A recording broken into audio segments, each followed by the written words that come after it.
teléfono. Y que Se puede revises que dejar está así tipo 10 actualizado segundos también. apagado mejor. Todas las cosas que hay que hacer con la tecnología hoy en día. Bueno, entonces estamos retomando nuestras clases el día de hoy. Vamos a tratar nuestro último tema de descriptiva, que es ácidos nucleicos, y vamos a estar hablando de este principal constituyente de lo que es nuestra información genética o nuestra información hereditaria, también le podemos llamar.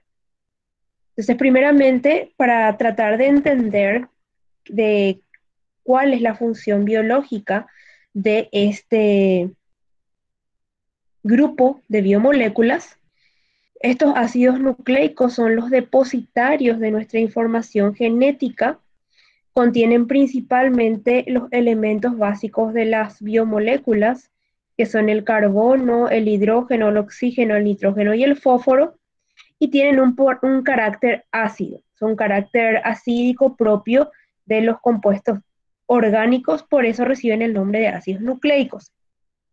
Y específicamente porque en su constitución va a estar el ácido fosfórico. Estas también son macromoléculas que van a estar formadas por polímeros, es decir, por numerosas unidades básicas que ahora las vamos a ir conociendo, unidas unas con otras que forman lo que se conoce como la unidad completa que es el ácido nucleico. Entonces, las principales funciones que tiene esta biomolécula es contener la información genética y transmitir esta información genética de padres a hijos. Por eso hablamos de información genética y hereditaria. Y también cumple un rol muy importante en la síntesis proteica. ¿Por qué? Porque es un material genético, o sea, es un ácido nucleico el responsable o el que tiene, por decir así, la receta o la combinación de aminoácidos para formar las distintas proteínas necesarias de acuerdo al individuo que se trate. Es decir, nosotros como seres humanos tenemos una configuración genética, tenemos cuáles son las principales proteínas que tenemos que tener en nuestro cuerpo, pero nuevamente difiere eso de un organismo a otro porque está relacionado con características de la herencia. Y por eso los responsables de que se puedan formar estas proteínas en en nuestro organismo son los ácidos nucleicos. Para ello es importante, como vamos a hablar de esas unidades básicas que van a ir formando nuestros ácidos nucleicos a medida que se van uniendo, conocer uno de esos compuestos que son las bases nitrogenadas. Estas bases nitrogenadas son sustancias que se derivan de dos compuestos. Uno de ellos es un compuesto de un anillo de 6 carbonos Profe, derivado del benceno. ¿Sí te escucho? no se ve tu PowerPoint. Ay, ¿qué pasó? Yo Para sí veo. que yo no veo, pero yo estoy proyectando en la computadora, pero yo veo nomás por si para los demás. Sí se ¿Alguien ve. más tiene? ¿No será, César, que le anclaste a alguien a tu pantalla? Yo sí veo bien. Sí se ve. Fíjate, fíjate un poco, César, si por ahí sin querer no le Sí, anclaste a alguien. sí, Ah, ya. sí, vos estabas anclada, profe. Ah, Sí, y sin querer seguro se fue mi dedo o algo así. sí, Ahora ya. por eso nomás. Ahora ya vas a ver, desmarcame nomás y ya vas a ver la presentación. Bueno, hablamos entonces de estas bases nitrogenadas. El primer grupo van a derivarse o van a formarse a partir de el grupo de las bases nitrogenadas llamadas pirimidinas, que es la base que nace de este anillo encénico con un nitrógeno dentro de su estructura. Esa es la pirimidina, es el primer ciclo que ustedes están viendo. Si lo ven en la pantalla sería del lado izquierdo, que tiene un solo anillo, y otro grupo de bases nitrogenadas se origina a partir del compuesto purina. El compuesto purina son dos anillos, uno de 6 carbonos derivado del benceno, unido a uno de 5 carbonos, que tiene también dentro de la estructura del anillo de 6 carbonos un nitrógeno y dentro de la estructura de su ciclo de 5, 2 nitrógenos que sustituyen al carbono. Entonces, estas dos fórmulas moleculares son las que van a dar base a las distintas, o las que van a originar a las otras bases nitrogenadas que van a formar parte de los ácidos nucleicos. Y vamos a conocer lo que son las unidades básicas, y acá vamos a hacer un cuento. Cuando hablamos de hidratos de carbono, la principal estructura o la estructura base que se iba a ir uniendo para formar macromoléculas eran los monosacáridos o la glucosa. En el caso de las proteínas, esas unidades básicas eran o son los aminoácidos, y en el caso de los ácidos nucleicos son los nucleótidos. Entonces, los nucleótidos unidos unos con otros van a dar origen a la biomolécula que conocemos como ácidos nucleicos. Y estos nucleótidos, como están en esa imagen que pueden ver un poco de manera más esquemática, está compuesto por una base nitrogenada, que puede ser púrica o puede ser pirimídica, un azúcar, específicamente una pentosa, es decir, un azúcar de 5 carbonos, y un grupo fosfato, que básicamente es un grupo ácido fosfórico. Entonces, estos son los 3 componentes de un nucleótido. Recordando que las uniones de estos nucleótidos son las que nos van a dar origen a nuestros ácidos nucleicos. Las bases nitrogenadas que pueden formar parte de estos diferentes nucleótidos, pueden ser las que derivan de las pirimídicas, son la timina, que están viendo en la parte inferior de abajo, que tiene la característica de que tiene un grupo metil, si recordarán química orgánica, es el grupo CH3, la citosina, que tiene un grupo amina, un grupo NH2, y el uracilo, que están viendo ahí que tiene un enlace cetona en uno de los carbonos. Estas todo derivan, como ven, de la base pirimídica que tiene un solo anillo de 6 carbonos. Y las bases nitrogenadas que derivan de las púricas, las que tenían un ciclo de 6 con un ciclo de 5, son la adenina.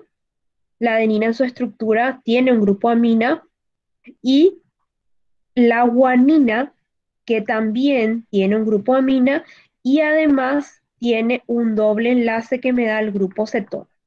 Entonces es importante sobre todo conocer cuáles son las pirimídicas y cuáles son las púricas, porque más adelante vamos a ver que cuando se forma esa doble hélice se combinan de manera opuesta, es decir, se combina una púrica con una pirimídica.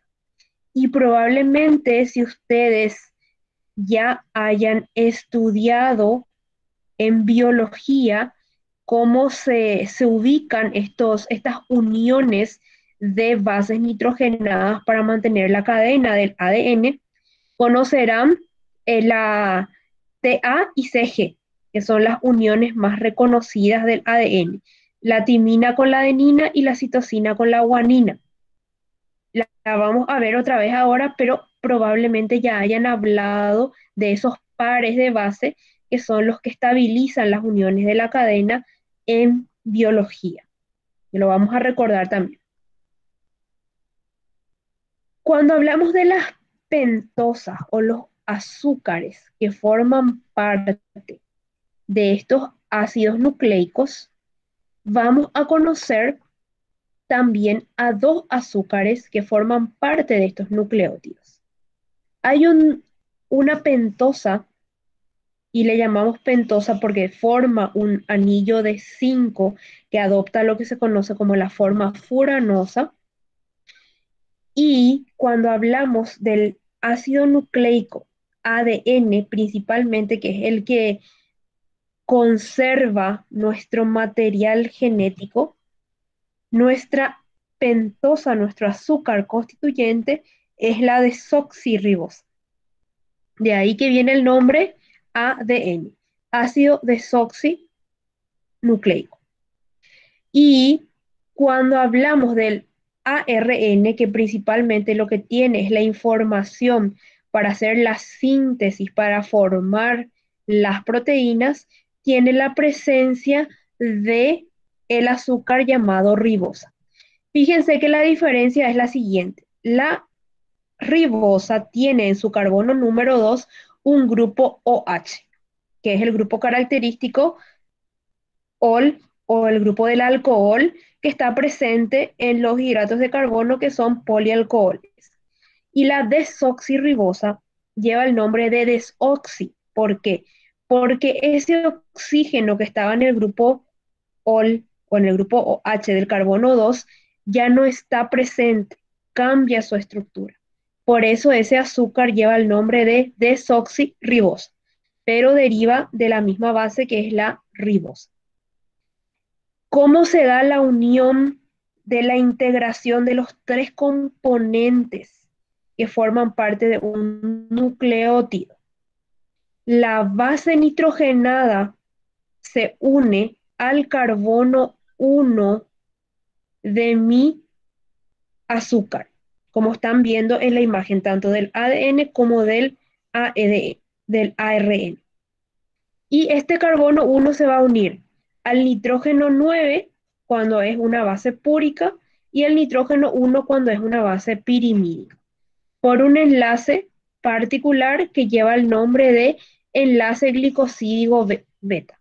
Glicosídico, ¿por qué? Porque el que forma parte es un glúcido. ¿Y por qué es beta? Porque la unión es para arriba.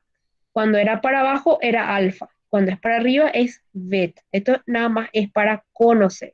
Y esta unión justamente es la que le permite rotar a nuestro ácido nucleico. Si tuviese una unión alfa, es decir, por la parte inferior del carbono 1, no podría tener una libre rotación, que sí lo tiene en este caso o por esta unión en particular. Y el ácido fosfórico se une al carbono 5, como están viendo en esta imagen, tanto del ADN como del ARN. El ácido fosfórico se une al carbono 5 del azúcar. Entonces es importante conocer que al carbono 1 del azúcar se une la base y al carbono 5 se une el ácido fosfórico. Si lo quieren ver de manera tridimensional, que ya es un poco más complejo, tenemos aquí abajo la desoxirribosa y la ribosa, cómo está constituido el azúcar en imagen tridimensional. También podemos tener un compuesto antes de la formación del nucleótido, que son los nucleósidos. Y esto es importante para no confundir, porque los nucleósidos es la primera unión que se forma entre el azúcar y una base nitrogenada. Todavía no está presente el ácido fosfórico. Entonces, cuando solamente tengo un azúcar con una base, se llaman nucleósidos. Pero cuando ya tengo la unión con el ácido fosfórico, ya tengo un nucleótido. Solamente una letra cambia, uno es con S y el otro es con T. Pero es importante comprender porque primero se me va a formar el nucleósido y luego el nucleótido cuando se me adiciona mi ácido fosfórico. Entonces ahora le vamos a analizar al ácido nucleico. Ya tenemos aquí en esta imagen la unión completa. Este es el material, la unidad funcional, el azúcar con la base y el grupo fosfato. Y abajo tenemos otra unidad funcional, la base con el ácido, perdón, el ácido fosfórico y el azúcar. ¿Cómo se unen entre sí estos nucleótidos para formar los ácidos nucleicos? Se unen por un enlace llamado éster, en donde el fosfato de uno de los nucleótidos se va a unir ¿con quién? Con el carbono 5 de el otro nucleótido. Y de esta manera van a ir uniéndose, formando cadenas nuestros nucleótidos entre sí. Como podrán darse cuenta, en la imagen de arriba tenemos una base que es púrica y abajo tenemos una base que es pirimídica. Entonces, se pueden ir intercalando las bases para formar nuestras cadenas. Acá la estamos viendo en un plano, todavía lo estamos viendo de manera tridimensional, pero se unen entre sí, recordemos, con el grupo fosfato de una de mis nucleótidos con el carbono 5 del otro nucleótido con un enlace llamado éster. El enlace éster probablemente ustedes ya conocen de lo que fue el estudio de química orgánica.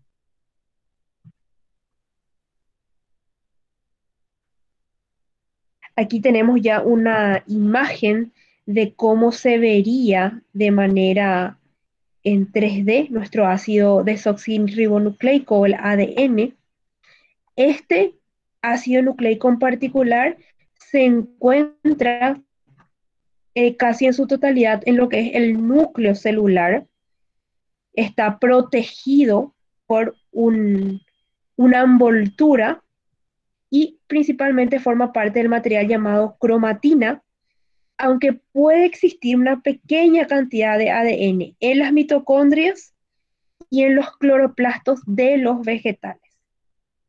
El ADN es una molécula lineal, sigue una línea plegada, es decir, formando una hélice. Esta es una línea bastante larga en cuanto a su longitud.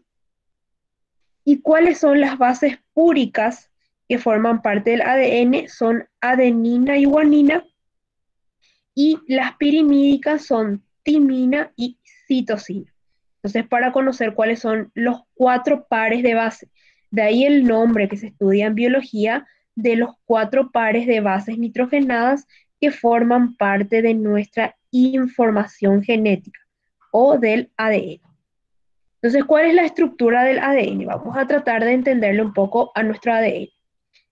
Probablemente ya hayan escuchado que el ADN está formado por una doble hélice, y al decir que está formado por una doble hélice, estamos hablando de que hay 2 cadenas que se pliegan juntas al mismo tiempo, siguiendo un hélice imaginario. Están girando alrededor de un mismo eje. Es como si estuviese una línea, una referencia, un palo en el medio, y alrededor de ese estuviese girando estas 2 cadenas. Es importante saber que una de esas cadenas está formada por toda una sucesión de desoxirribosas y fosfatos que están unidos formando puentes entre el carbono 5 de la pentosa y el carbono 3 de la pentosa siguiente que se une al grupo fosfato. Entonces, está en un sentido, una cadena va en un sentido y la otra cadena va en el sentido contrario. ¿Para qué ocurre esto? Para que las bases puedan combinarse entre sí en la zona central, como está mostrando este recuadro rojo, que no sé si consiguen ver, que es la que permite que las bases nitrogenadas queden en la parte del centro y eso establezca un tipo de unión, un tipo de atracción entre las bases para que estas cadenas estén cercanas una a la otra. Entonces, lo que se conocen como esos travesaños transversales o lo que podrían ser también como diferentes pisos de una escalera o diferentes escalones de una escalera son las bases nitrogenadas unidas unas con otras. Y ven que tienen coloraciones distintas porque como son 4, entonces cada color representa a bases nitrogenadas distintas. Entonces, esta es la estructura de mi ADN. Algo importante a conocer de esta estructura es que el enrollamiento es dextrógiro, es decir, se da en el sentido de las agujas del reloj. Las dos cadenas son antiparalelas, es decir, como ya habíamos hablado, una va en un sentido y la otra va en el otro, para que luego las bases puedan permanecer atraídas unas con otras. Y normalmente, ¿en dónde está la información genética? La información genética está en la secuencia de las bases. Entonces, todo lo que es la unión entre los azúcares, las pentosas y el ácido fosfórico le da estabilidad a mi cadena. Pero ¿dónde está mi información genética? Está en las bases, está en esa secuencia de esos 4 pares de base, la información genética de cada individuo. Y normalmente, ¿cómo se acomodan estos pares de base? Como habíamos dicho, una base púrica con una pirimídica. Normalmente no van a encontrar, o es más, no se da, a no ser que exista una anomalía, una púrica con otra púrica, o una pirimídica con otra pirimídica. Siempre es una purina o una púrica con una pirimidina o una pirimídica. Esa es la forma en la cual se organizan estos pares de base. ¿Y cómo se mantienen unidas en el espacio estas bases? Por unas fuerzas de atracción intermoleculares que se llaman puentes de hidrógeno, y también existen otras fuerzas como las fuerzas Van der Waals o las interacciones hidrofóbicas que contribuyen a que estén cercanas y unidas estas bases nitrogenadas. Pero el principal enlace de estas bases son los puentes de hidrógeno. Luego tenemos el ácido ribonucleico. El ácido ribonucleico no tiene doble hélice, es una sola cadena, es más sencillo el ARN y tiene la característica de que la pentosa presente es la ribosa y es de ribosa porque es una cadena que tiene la ribosa en sentido horario. En el ácido ribonucleico no está presente la base pirimídica llamada timina, que solamente está presente en el ADN, y en su lugar está otra base nitrogenada que se llama uracilo. O sea, el uracilo sustituye a la timina en el ácido ribonucleico, en el ARN. Es una sola cadena. Normalmente está doblado formando también una hélice que lo que tiende es a enrollarse sobre sí misma, es más flexible la estructura del ARN y podemos tener 4, justamente por esa flexibilidad, hay 4 tipos de ARN. El ARN mensajero, el ARN de transferencia, el ARN ribosómico y el ARN nuclear pequeño, que ahora los vamos a ir viendo también. Y fíjense en esta imagen en la cual ustedes están viendo la hélice, y aquí es como que parece que la escalera queda libre en el aire porque es una sola la cadena que está presente, y a cada unión de 3 de 3 bases nitrogenadas en el ARN se le llama codón. En este caso, solamente vean el ejemplo, tienen guanina, citosina, uracilo, le forma el codón 1. Adenina, citosina, guanina le forma el codón 3 y así sucesivamente. Entonces, cuando uno lee o hace estudios del ARN, sobre todo cuando está buscando sintetizar proteínas o analizar una proteína, hace la lectura de las bases nitrogenadas en grupos de 3, en triadas, no en 4 pares de bases, sino en 3, que es la característica del codón presente en ARN. Y esto se tiene en cuenta cuando estudiamos síntesis de proteínas o síntesis proteica, no información genética. Eso es importante también recordar. Los 4 pares de base son para información genética y la triada de bases nitrogenadas es para información de síntesis proteica. Ahora vamos a conocer a los tipos de ARN. El primero que presentamos es el ARN mensajero, que es aproximadamente el 5% del ARN celular. ¿Dónde está el ARN mensajero? En el núcleo y en el citoplasma. En ambos lugares podemos encontrar a este ARN. Varía su masa molecular y también su composición, pero lo que es muy importante de este ARN es su función. Ellos son responsables de transmitir la información genética del ADN hasta la síntesis de proteínas.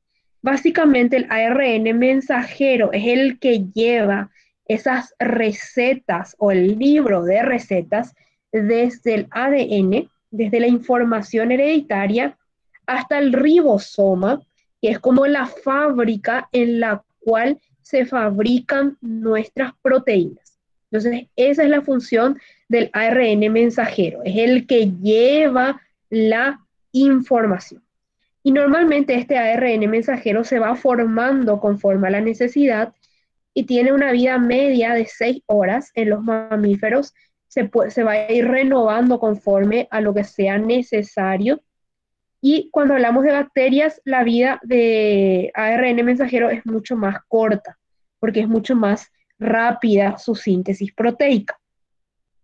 Entonces, el ARN mensajero ya llevó esas recetas para formar proteínas. Y ahí empieza a trabajar el ARN de transcripción o de transferencia. Este ARN es de un menor tamaño, tiene aproximadamente 75 nucleótidos el ARN de transferencia. ¿Y de qué se encarga este ARN? Se encarga de leer lo que le trajo el ARN mensajero y de empezar a sintetizar las proteínas. Entonces el ARN le trajo la receta, el ARN de transferencia se encarga de unir lo que lee en función a lo que le dijo el ARN mensajero. Entonces empieza a crear las proteínas y empieza, para poder sintetizar y para poder crear esas proteínas, empieza a capturar los aminoácidos, ya sea del citosol o del sitio en el cual lo encuentre disponible, para ir creando estas diferentes proteínas necesarias para el organismo.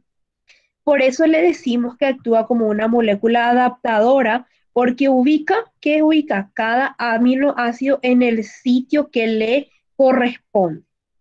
Entonces, esa es la función del ARN de transcripción o de transferencia. De ambos nombres se les da a nuestro ARN. Luego tenemos nuestro ARN ribosómico, que es el más abundante, es el 80% del ARN que está contenido en nuestro organismo. ¿Y qué función tiene el ARN ribosómico? Es el constituyente del ribosoma y también tiene un componente funcional. ¿Por qué? Porque el ARN ribosómico le da al ARN transcriptor, al que hace la síntesis de las proteínas, el espacio para que pueda hacer. Entonces el ARN ribosómico es como decir, es la mesada sobre la cual está trabajando mi ARN transcriptor para ir formando esas proteínas, es la estructura. Y ya en menor medida tenemos un ARN nuclear pequeño que están presentes en algunas ribonucleoproteínas que principalmente intervienen en el procesamiento del ARN mensajero en el núcleo. Entonces, cuando existe alguna necesidad de ARN mensajero en el núcleo, cuando tiene que, por ejemplo, reponerse una parte que pudo haber sido dañada por alguna acción del ARN mensajero, interviene el ARN nuclear para poder subsanar algún tipo de alteración o de necesidad que tenga el ARN mensajero en el núcleo antes de salir e ir hacia el ribosoma para llevar esa información. Es un poco el encargado de ver que estén correctamente todas las partes del ARN mensajero. Esa es la función de nuestro ARN nuclear.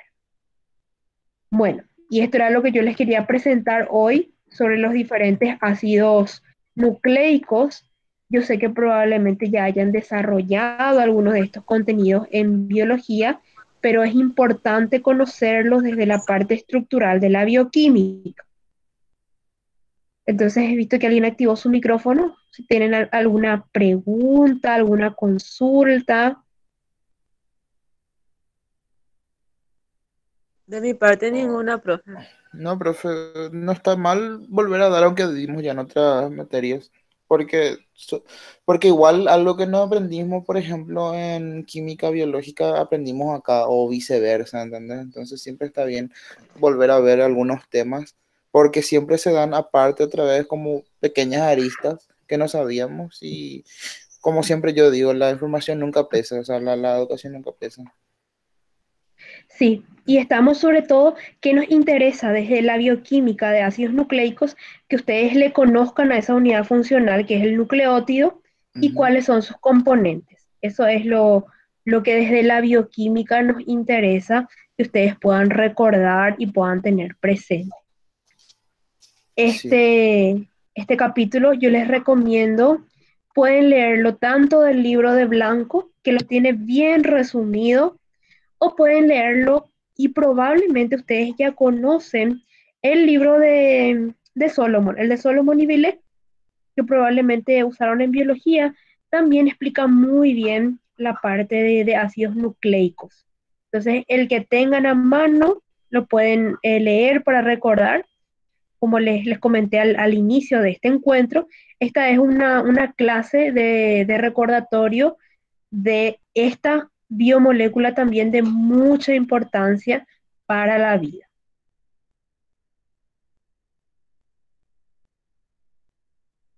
Entonces, gracias a Ariel. No, gracias a usted, profe. Entonces, con esto estamos cerrando descriptiva, es decir, toda la parte de bioquímica en la cual presentábamos la constitución de nuestras diferentes biomoléculas. Desde el próximo martes empezamos metabolismo. Entonces, espero que ustedes ya le conozcan a las diferentes biomoléculas de las que hablamos, porque vamos a empezar a hablar de la parte divertida, que es cómo va cambiando y cómo las enzimas le van ayudando a cambiar a nuestros diferentes compuestos, que es lo que forma parte de los procesos metabólicos. Entonces, empezamos con bases del metabolismo, catabolismo y anabolismo el próximo martes, y a partir de ahí ya arrancamos metabolismos específicos de los glúcidos, vamos a hablar del metabolismo de las proteínas, de los aminoácidos y de los lípidos. Entonces, es cerrar con esto la parte descriptiva, agradecerles a todos por la presencia el día de hoy, y cualquier duda o consulta lo pueden hacer. Les recomiendo que vayan continuando la lectura de todos sus materiales, de lo que ya estuvimos hablando. Si no hay más consultas, entonces les libero por el día de hoy y nos encontramos el próximo martes en nuestro mismo enlace de cierre. Muchas gracias, profe. Y te escucho, Roberto. Muchas gracias, profe. Tengo una consulta. Te escucho. ¿Por qué la guanina y la citosina tienen un triple enlace? Es en la parte estructural, me estás preguntando vos. Sí, de la estructura del ADN. Acá. ¿O me estás preguntando en la estructura de esta parte? No, viste que tienen sus bases, ¿verdad? Adenina, timina, guanina, citosina, ¿verdad? Sí, sí, sí, sí. Adenina y timina tienen dos enlaces. Timina y adenina tienen dos enlaces también. Y la guanina y la citosina tienen tres enlaces. ¿Por qué eso? Porque es la estructura que tiene en la base. Esa es justamente la diferencia estructural. Espera, vamos a ver si yo estoy hablando de lo mismo. Estamos hablando en el ADN, en la estructura de nuestras bases nitrogenadas. No Sí. estamos hablando de nuestro ácido ribonucleico. No, es ADN. Yo te estoy preguntando En el del ADN, sí. Sí. Y estamos hablando de las bases, que tenemos estas adenina, guanina, y tenemos citosina y timina. De eso estamos hablando, ¿verdad, Roberto? Sí, de eso.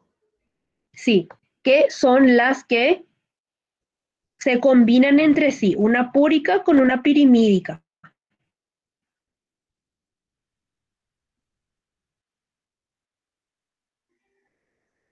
No, viste que yo, ¿Está ahí? dice que todo el resto tiene doble enlace nomás al unirse, ¿verdad? O sea, la adenina con la timina tiene doble enlace. Sí, ahí por ejemplo, puedes quedarte. Suponete sí, que el celeste es timina y el lila es adenina, ¿verdad? sí, Tienen sí, doble enlace. doble enlace, sí. Y entonces ahí más abajo ponerle que el amarillo es guanina y el rojo Y el es otro es citosina, sí. porque esos enlaces va a tener triple enlace, mientras que los otros tienen doble enlace nomás. Eso es eso es una característica estructural de la estabilidad de tu hélice, Roberto. Es justamente los enlaces que favorecen que permanezca estable tu hélice. Bueno, está vinculada con esa función estructural de que tu hélice pueda permanecer plegada sobre su eje y a la vez relacionada o integrada una con otra. Por eso tienen esos diferentes enlaces que le dan estabilidad. Para que no se disperse, para que no se rompa ese doble enlace. Exactamente, para que no se separen tus dos cadenas, sino para que permanezcan unidas. Bueno, eso nomás era, profe. Ahora ya entiendo. Sin problema. Gracias, profe. Quería descubrir nomás en dónde estaba, sí. No, Sí, por eso ahí es, Roberto. Ay, gracias, profe, y espero que tenga un lindo fin de semana. Cuando quieras. Cuando quieras, hijo, feliz fin de semana. Martes con recién es. Bueno, gracias a todos por su presencia y que tengan una muy buena tarde. Dale, profe. Igualmente. Chao, profe, gracias. Profe, igual. Gracias a Chau, chau. ustedes. Gracias, profe, igualmente. Roberto no vaya más a comer, o sea, qué loco. Chao. Está comiendo.